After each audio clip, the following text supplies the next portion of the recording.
Aileen Wuornos was an American serial killer who gained notoriety in the late 1980s and early 1990s. She was born on February 29, 1956, in Rochester, Michigan. Wuornos had a troubled upbringing and engaged in criminal activities from an early age. She became a sex worker and claimed that she killed 7 men in self-defense after they attempted to rape or assault her. Wuornos was convicted and sentenced to death for her crimes, and she was executed by lethal injection on October 9, 2002. Her story has been the subject of books, documentaries, and the film Monster, which starred Charlize Theron.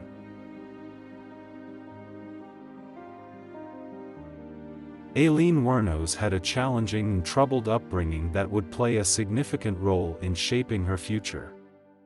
Born on February 29, 1956, in Rochester, Michigan, she experienced a tumultuous childhood marked by instability and dysfunction.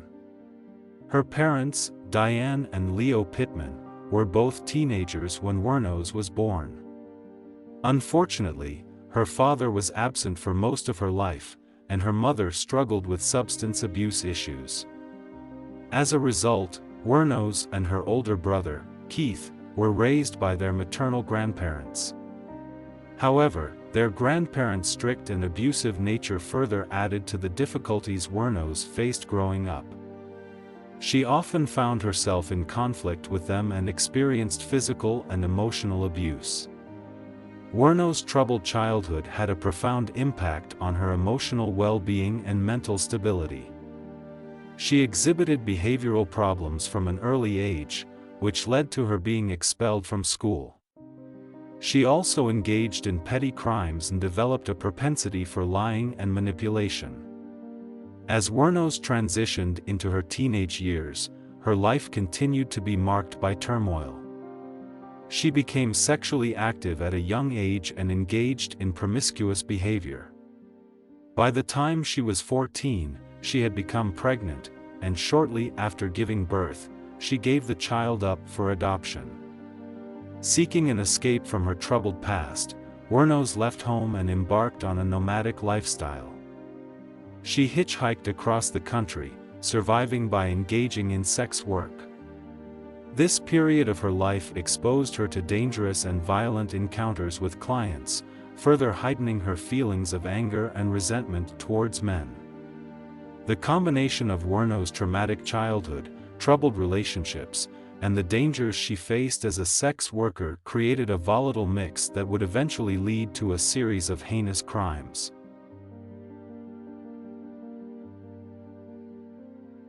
In her quest for survival and autonomy, Aileen Wuornos turned to a life of sex work. This decision would profoundly shape her experiences and contribute to the tragic events that unfolded later in her life. After leaving home and embarking on a nomadic lifestyle, Wuornos found herself relying on prostitution as a means of financial support.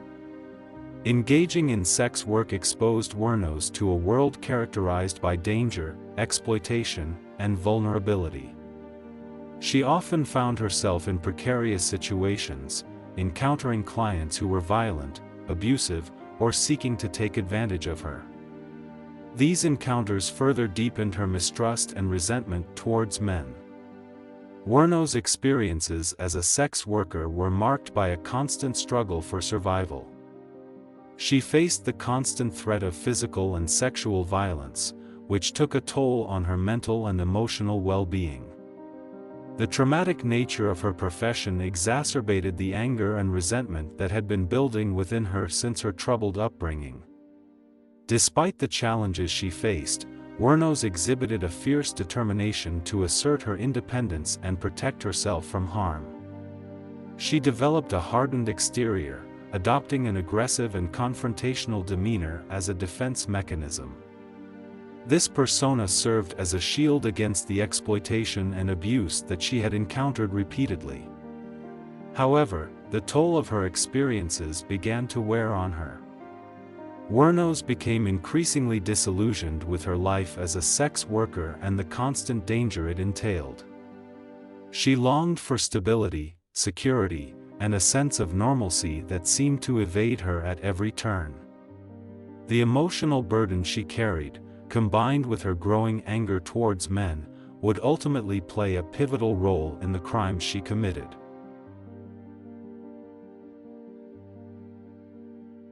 The crimes committed by Aileen Wuornos are a tragic and dark chapter in her troubled life. As her anger and resentment towards men grew, she took a drastic and violent turn, targeting those she perceived as threats or potential harm. Wuornos claimed that she killed 7 men in self-defense, asserting that they had either attempted to rape or assault her during her encounters with them.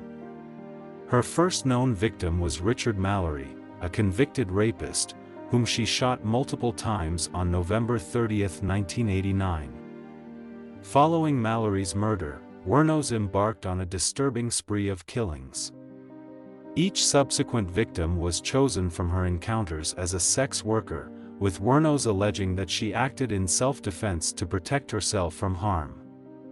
The victims who followed included David Spears, Charles Carskadden, Peter Seams, Troy Burress, Charles Dick Humphreys, and Walter Gino Antonio. Wuornos targeted these men, luring them into secluded areas before shooting them. Some of the victims' bodies were discovered abandoned in remote locations, while others were never found. The murders committed by Wuornos sent shockwaves throughout the community and sparked a massive manhunt for the elusive killer. Law enforcement agencies worked tirelessly to piece together the evidence and track down the perpetrator responsible for these horrific crimes. Ultimately, it was Wuornos' own actions that led to her capture. She was apprehended on January 9, 1991, at the Last Resort, a biker bar in Florida. After a brief struggle with the police, she was taken into custody and charged with multiple counts of murder. During the investigation and subsequent trial, Wuornos maintained that she had acted in self-defense, believing that her life was in immediate danger during each encounter. However, the prosecution argued that her motive was robbery, as she often took the victims' belongings after killing them. The gripping trial captivated the nation, drawing attention to the complex psychological and emotional factors that influenced Wuornos' actions. She became a symbol of a deeply troubled individual who had fallen through the cracks of society, her crimes raising questions about the intersections of trauma, mental health, and criminal behavior. In the end, Wuornos was found guilty of the murders and sentenced to death. Her case garnered significant media attention and sparked debates regarding the ethics of capital punishment and the treatment of individuals with traumatic backgrounds.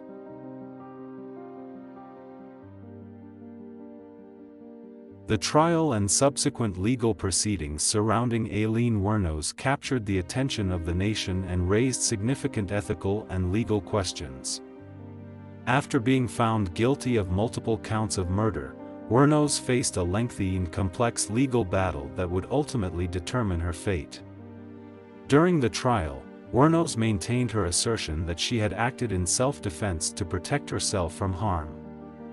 Her defense team argued that her troubled upbringing, history of abuse, and experiences as a sex worker had contributed to her mental state at the time of the crimes.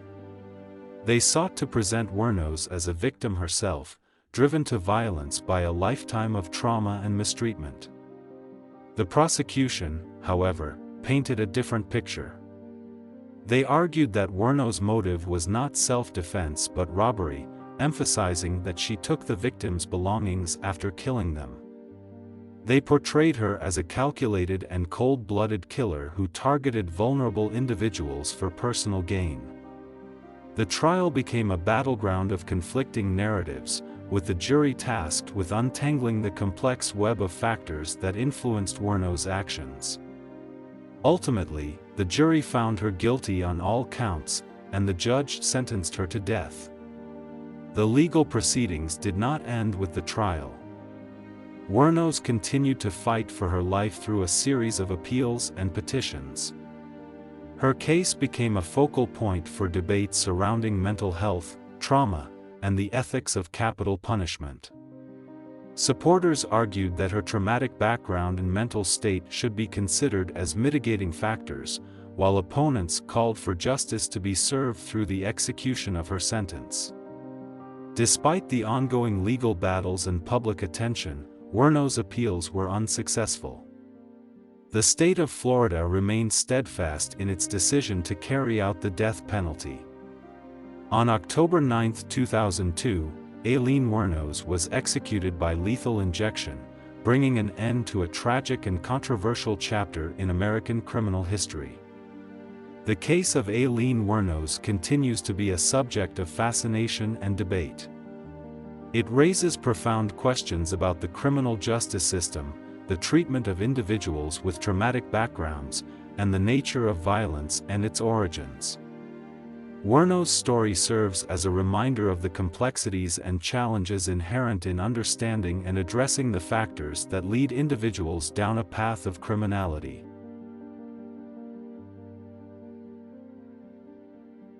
The most puzzling riddle in the story of Aileen Wuornos lies in understanding the complex motivations and psychological factors that led her to commit a series of murders. Wuornos, a former sex worker, was convicted for the killing of 7 men in Florida between 1989 and 1990.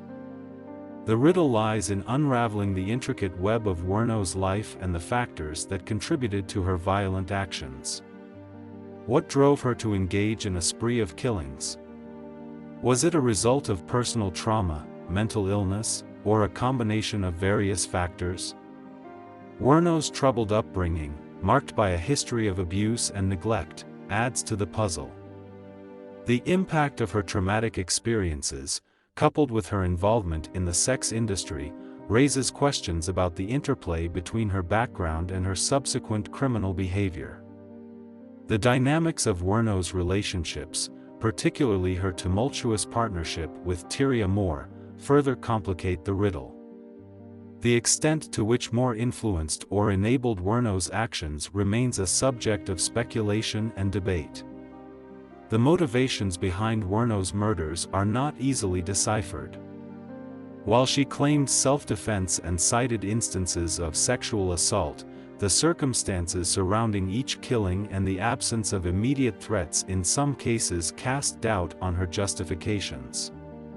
The complex layers of Wuornos' psyche, her volatile environment, and the societal factors that shaped her life contribute to the enigma surrounding her actions.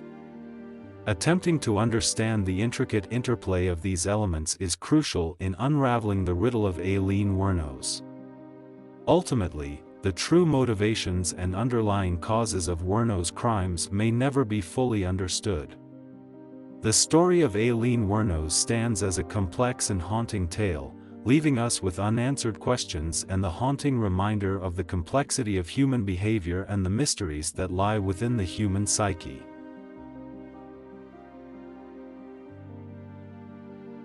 The story of Aileen Wuornos came to a tragic and definitive end on October 9, 2002. After exhausting all legal avenues, Wuornos' fate was sealed, and the state of Florida proceeded with her execution by lethal injection. As the execution date approached, Wuornos' case continued to generate significant public interest and debate. Supporters argued for mercy, citing her traumatic background and mental state as mitigating factors. Opponents believed that justice was best served through the execution of her sentence. On the day of her execution, Wuornos faced her fate with a mix of defiance and resignation. She delivered a final statement expressing her anger and frustration towards those who had mistreated her throughout her life. With her words, she left behind a lasting impression of a deeply troubled individual who had fallen through society's cracks. The execution itself was carried out in a somber and controlled manner. Wuornos was administered a lethal injection, and her life came to an end. With her passing, a chapter in American criminal history closed, leaving behind a legacy that continues to spark discussions on issues of mental health, trauma, and the nature of violence. The story of Aileen Wuornos serves as a reminder of the complexities and challenges inherent in understanding criminal behavior and the factors that lead individuals down a dark path. It also highlights the need for a comprehensive approach to addressing the underlying issues that can contribute to such tragedies. While Wuornos' story has concluded, its impact lingers on, prompting ongoing conversations about justice, rehabilitation, and the importance of early intervention and support for individuals who have experienced trauma. As society reflects upon this story, it is hoped that valuable lessons will be learned, leading to a more compassionate and effective approach in dealing with those who find themselves caught in the cycle of violence and despair.